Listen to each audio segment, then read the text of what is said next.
आदिवासी नेते मंडळींनी, गावागावातली नेते मंडळी म्हणजे आमचे बर्थडेचे तर म्हणजे तो होतेच त्याच्यात, पण गावागावातली जी आदिवासी नेते मंडळी असतात, छोटी छोटी गावातले पुढारी लोक, त्यांनी गडचिरोली गावामध्ये सभा घेतली आणि त्या ठिकाणी त्यांनी जाहीरपणे सांगितलं होतं, कारण आमच्यावरती वाटेल ते आरोप काय नाही ते आरोप होत होते आणि मारणार, खतम करणार, आणि आम्ही म्हणायचं मारून टाका, काही बिघडत नाही, आपण घाबरायचं नाही.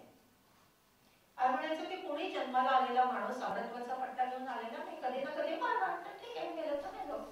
तुम्ही आमच्याविषयी घाण बोलता, ठीक आहे, तुमच्या तोंडात तेच निघणार, कारण तुम्ही घाणच काम करताय, आम्हाला ते लागणारच नाही ना, आम्ही लावूनच घेत नाही ते. पण आदिवासी लोकांनी सभा घेतली आणि त्याच्यात त्यांनी म्हटलं होतं की ही सारी माणसं आणि हे जोडपं आमच्यासाठी परमेश्वर आहे, आणि आम्ही आदिवासी माणसं कधीही कोणावरती, कारण आमच्या लोकांनी शोषण केले, आम्ही पटकन विश्वास ठेवत नाही, पण एकदा आम्ही विश्वास ठेवला, एक जण आमचा जवळचा झाला तर आम्ही त्याच्यासाठी प्राणी देतो.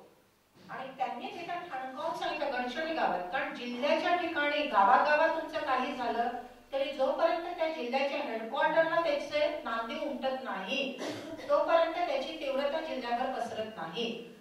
ते म्हणाले की आम्हा आदिवासींना लवकर राग येत नाही, पण राग आला तर आम्ही हातामध्ये कुऱ्हाड घेतल्याशिवाय राहत नाही, त्यामुळे यांच्या केसांना जरी धक्का लागला तरी आम्ही सोडणार नाही. त्यामुळे हे याच्या लक्षात येत होतं की हे खूप त्यांना सपोर्ट आहे. त्याच्यानंतर मग माणसं बघा किती मजेदार असतात. मला आठवतं त्या काळामध्ये एकदा अभय बाहेर विदेशात गेला होता, आमचं घर अगदी गावाच्या बाहेर होती आणि छोट्या गावात पटकन कळतं की अभय गावाला गेलेला आहे.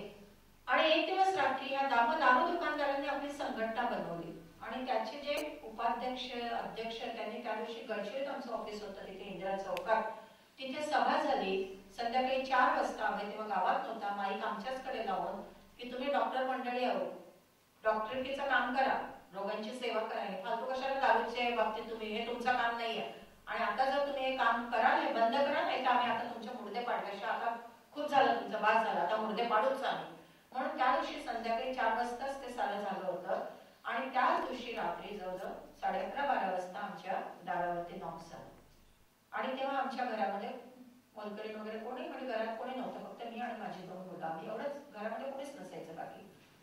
आणि मी दार उघडलं आणि मी पाहिलं की ते आमचे उपाध्यक्ष, ते दारू दुकानदारांच्या संघटनेचे मोठा धिप्पाड माणूस, आणि एकदम मला हे झालं, म्हटलं त्यांना पाहून मी दचकलीच, पण मी त्यांना बसवलं, खुर्ची दिली आणि म्हटलं बसा, काय काम आहे तुमचं. मग ते मला म्हणाले की इथून जवळजवळ 8 किलोमीटरवरती एक खेडा आहे, त्या खेड्यामध्ये माझ्या दारू दुकानदारातला एक नोकर आहे, त्याची बायको बाळंतीण झाली, ती आजारी आणि तिचं बाळ आजारी आहे, 2 दिवसापूर्वी बाळंतीण झालेले, तर तुम्ही कृपा करून तिला बघायला चला. तर मला तर वाटलं हा प्लॉट आहे, मला काहीतरी करण्यासाठी आले. मी म्हटलं की नाही मी येणार नाही, तुम्ही प्लीज त्यांना इथे घेऊन या. ते म्हणे नाही, त्यांना आणू नाही शकत, तर तुम्ही चला. आणि मला काही सुचलंच नाही मी काय करू.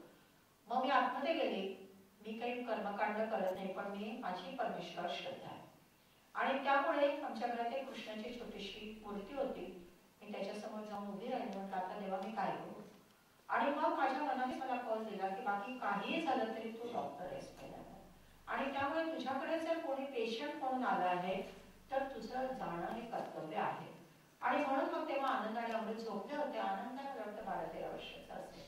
आनंदला मी जस्ट उठवलं, त्याला पोलीस कंट्रोल रूमचा नंबर दिला आणि त्याला सांगितलं की आनंद मी जाते अशी आणि पुढच्या 5-6 तासात जर मी नाही आले तर या नंबरवरती तू फोन कर आणि सांग की माझी आई गेलेली आणि अजून परत आलेली नाही. मला खरंच इतकं कौतुक वाटतं, अजूनही मी तुम्हाला सांगते, मला शाळा येतात आहे, त्या लहान मुलांनी मला म्हटलं ठीक आहे मग जातो, काही हरकत नाही, आम्ही सांभाळू, मी अमृतला सांभाळतो, तू काळजी करू नको माझी, जातो. आणि मग आम्ही निघालो. त्याच्याजवळ त्या माणसाचं स्कूटर होती, तो मला म्हणाला की स्कूटरवरती चला. म्हटलं नाही, मी स्कूटरवरती नाही येत, आपण पायी जाऊ.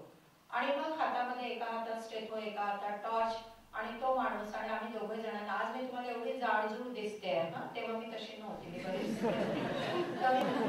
पण आम्ही दोघे निघालो. पूर्ण अंधार, जंगल होतं खूप सारं, आणि आम्ही दोघे जण एक शब्द बोलत नव्हतो. सारखं माझ्या मनात मनचिंतित ते वैरीनं चिंती की आता कुठून तरी कोणीतरी येतील, किंवा हा माझ्यावरती बलात्कार करेल, किंवा हा मला मारेल, किंवा कोणीतरी गुंड येतील मला मारतील वगैरे वगैरे सारखे. आणि एक शब्दही आम्ही बोलत नव्हतो. मी माझ्या मनात की मी माझा स्टेपो कसा मारेन, मग माझा टॉर्च कसा उपयोग करेन. आणि त्याच्या आधी आम्ही बालभवन चालवायचो गडचिरोलीमध्ये, तर आम्ही कराटे वगैरे शिकवायचो. तर मी हे दारूमुक्ती आंदोलन सुरू केल्यानंतर मी कराटेचे काही हात शिकून घेतले होते की माहित नाही वेळ प्रसंगी आपल्याला केव्हा तरी उपयोग पडेल. आणि सर्व बायांनी हे शिकणं आवश्यक आहे. तर आम्ही एक शब्दही न बोलता आम्ही गेलो आणि खरंच पेशंट होता आणि पेशंट होती, बाई होती, ते बाळ होतं. मग त्यांना जे काही इलाज करायचा, मग त्यांना ऍडमिट करायचं व सर्व केलं. आणि परत आम्ही न बोलता घरी आलो. ते मला म्हणाले तुमची फी किती आहे. म्हटलं माझी काही फी वगैरे घेत नाही, कारण काही प्रायव्हेट प्रॅक्टिस नाही करत. आणि मग ते निघून गेले. आणि त्या घटनेचा त्या गृहस्थावरती इतका परिणाम झाला. ते खोजा समाजाचे गृहस्थ होते.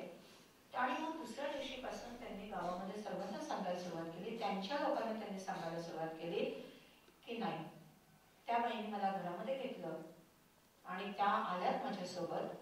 आणि याच्यानंतर त्यांचं आपल्या विरोधात आहे त्यांचा उद्देश, पण ते जे करतात ते लोकांसाठी करतात, ते त्यांच्या दृष्टीने ते बरोबर आहे.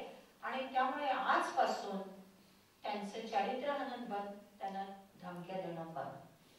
म्हणजे बघा माणसं आणि किती हे सामाजिक काम करताना नेहमी लक्षात ठेवलं पाहिजे की आपण चांगला वाईट असा विचार करतो. माणसं चांगला किंवा वाईट नसतं, माणसं चांगली आणि वाईट असतात. जेव्हा तुम्ही एखादं काम करता तेव्हा कुणाचा तरी स्वार्थ त्याच्यामध्ये दुखावला जातो आणि ती माणसं तेव्हा तुमच्याशी वाईट वागतात. म्हणून ती माणसंच वाईट आहे असं नाहीये.